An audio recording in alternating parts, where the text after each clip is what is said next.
bayan at mamamayan sila mamuli ng payo.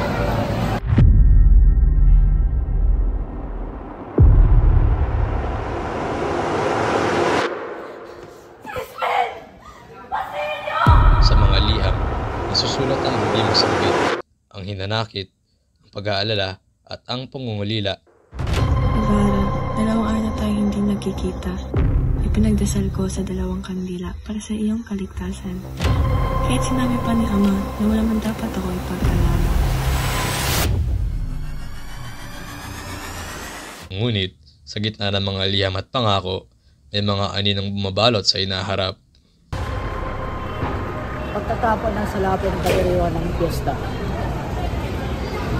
Ang makasalang Indyo, ang araw ng paghukom ay darating. Ako'y mayaman, ako'y makapayag. Ikaw ay Ibarra, isang mangmang na walang alam sa tunay na kalagayan ng bayan.